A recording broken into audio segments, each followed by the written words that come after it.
Welcome back friends, welcome back to Sanjog movie reviews. आपका स्वागत है। आज हम बात करने वाले हैं एक बहुत ही चर्चित वेब सीरीज IC814 के बारे में। चर्चित इसलिए है क्योंकि इसमें एक विषय को लेकर इंटरनेट में काफी हलचल हो चुकी है। फॉर एग्जाम्पल, इस वेब सीरीज को देखने से पहले आपको पहले डायरेक्टर के वो आर्टिकल 15 के जो टाइम में जो हलचल हुई थी उसको देखना जरूरी है। यह आर्टिकल, यहाँ पर जो आर्टिकल है आप इसको पढ़ लीजिए। और यह आर्टिकल आर्टिकल 15 के बारे में है।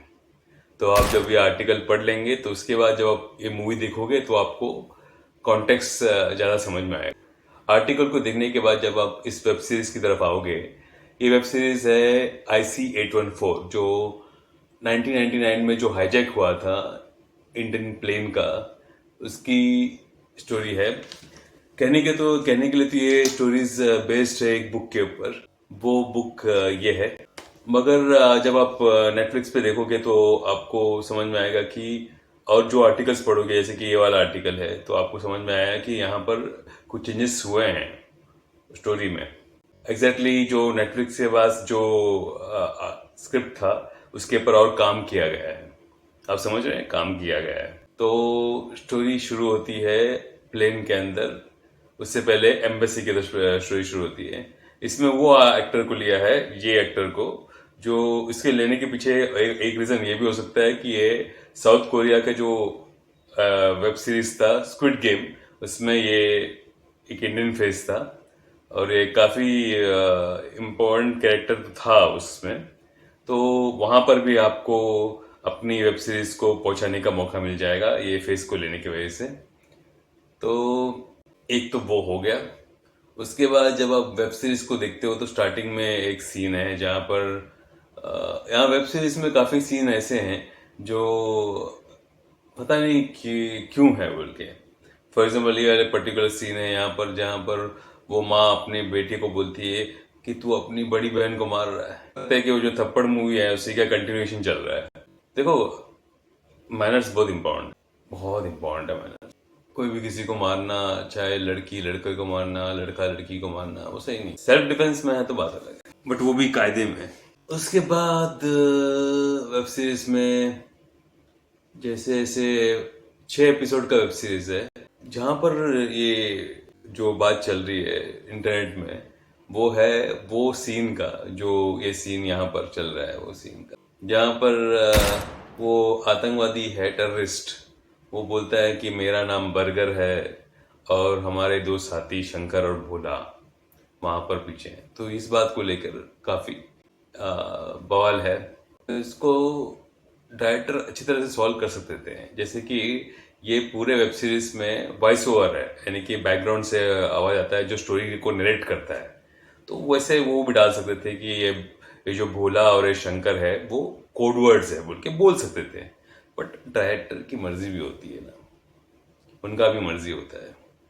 तो पता नहीं क्यों नहीं डाला है। हम तो बहुत मासूम है, हमको तो ये सब चीज समझ में नहीं आता है। तो वॉइस ओवर यानी कि जो, अब समझ रहे हैं मैं क्या बोल रहा हूँ, ऐसे कि स्टोरी को नरेट करता है, तो वैसा एक आवाज तो उसमें है पूरे वेब सीरीज में। ये स्टोरी कब हुई थी, ये पर्टिकुलर टेररिस्ट ग्रुप क्या है, वो सब उसमें है। और ये पूरे वेब सीरीज में आप जब देखोगे तो आपको कभी कभी ऐसा लगेगा कि कौन इन्वॉल्व था इसमें। यानी कि पूरा वेब सीरीज आपको पूरी तरह से क्लैरिटी देता नहीं है। कभी कभी वेब सीरीज बोलता है कि ऐसा इन्वॉल्व है, जैसे कि ये पर्टिकुलर फोटो में ये बोलता है कि पूरा छाप है ऐसा का, और ये भी बोलता है कि नेपाल में ऐसा बहुत स्ट्रांग है, उसमें यहाँ वहां तक प्लेन के अंदर का एक्टिविटीज में उसका इन्वॉल्वमेंट है। फिर यही साइड पे प्लेन में एक बंदा है उसका, और जो बोला जाता है कि ये और ISI साथ में काम नहीं करेंगे, he used to work for ISI। यानी कि ये सब मैं जो बोल रहा हूँ ये सब है वेब सीरीज में, आप या फोटोज में आप देख सकते हो।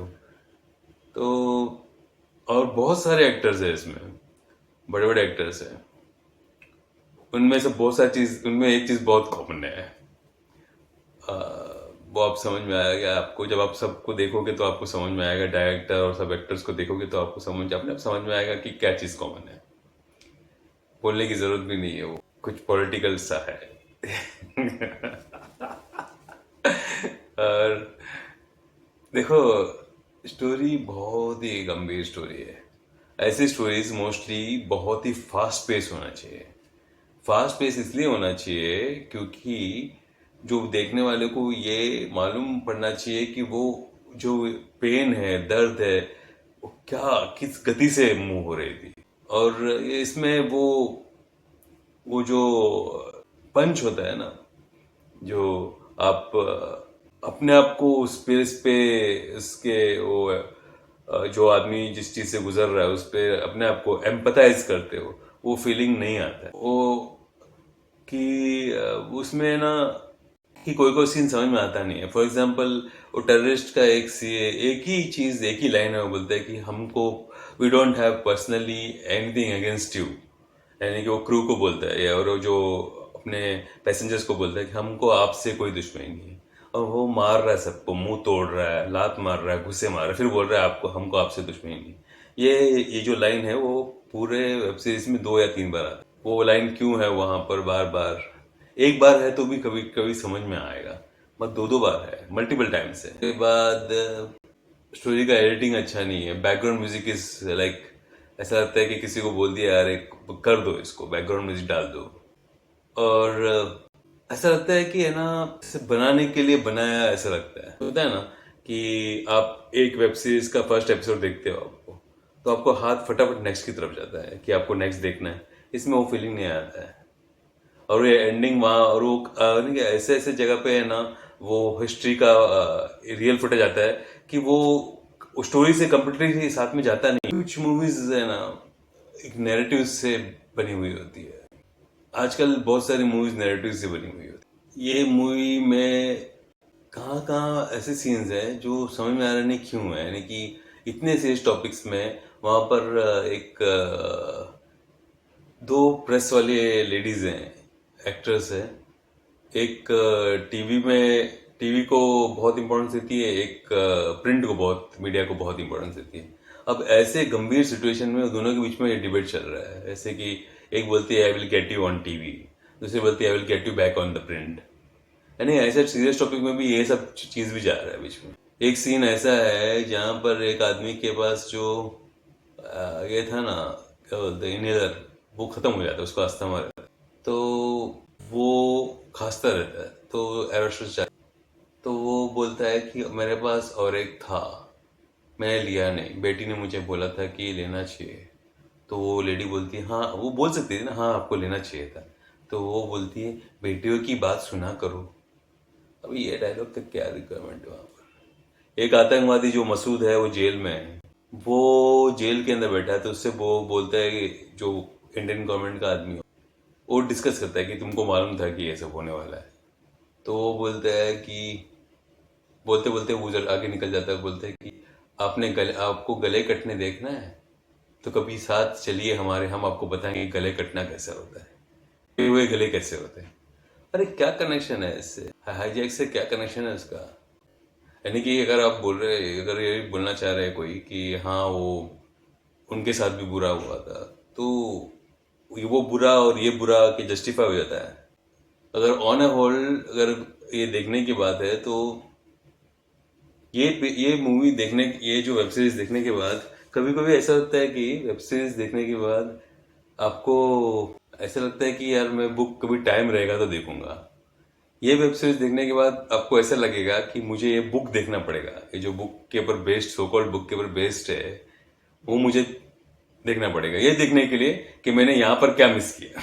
अच्छी में इतना इम्पोर्टेंट टॉपिक को लेके, इट्स लाइक 10 अगर पॉइंट्स है तो 10 पॉइंट्स अगर देना है इसको, तो 10 में से कितने पूछेंगे तो 2 या 3 हो। देखो, आप अगर आपको है ना बहुत सारे कंट्रोवर्सीज अवॉइड करना है तो आप आराम से अवॉइड कर सकते हो। फॉर एग्जाम्पल वो नाम वाला कंट्रोवर्सी, क्योंकि एक सीन ऐसा है जहां पर वो बोलते हैं कि लास्ट में जब वो ये लोग को छोड़ते हैं आतंकवादी लोग को, ये आतंकवादी लोग 5 लोग थे और they are all part of Harkatul Mujahideen. अब हरकतुल मुजाहिदीन का जो जिसने फाउंडर है, जो भी बंदा है, फजलुर रहमान खलीली ऐसा कुछ तो नाम है, तो वो बंदा है पाकिस्तान से ऑपरेट करता है। अब आप भी लॉजिक लगाओ कि पाकिस्तान से ऑपरेट कर रहा है और आईएसआई को पता ना हो, और ISI की छत्र छाया न हो। ये पॉसिबल है? पांचों हरकतुल मुजाहिदीन के लिए काम करते हैं। और एक सीन ऐसा है जहां पर देखो, आप खुद समझो कि बहुत ब्रिलियंटली बनाया है। मैं वो ऐसा है ना कि किसी ने वो किसी को आप बोलो तो अरे तूने वो दिन तो हाँ बोला था, फिर वो बोलता देख मैंने उसके बाद ये भी बोला था, समझा आप? तो ये सीन है, मैं आपको बताता हूँ।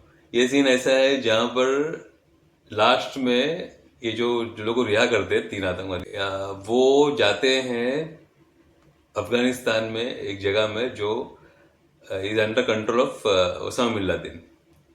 तो जाते हैं तो वहां पर फंक्शन होता है, जश्न में ISI इज केप्ट अवे, ऐसा ये वेब सीरीज में बताया था। और इसमें एक बताया कि ओसामा बिन लादेन को शरण मिलता है अफगानिस्तान में by Mullah Omar on the condition that he will not attack America.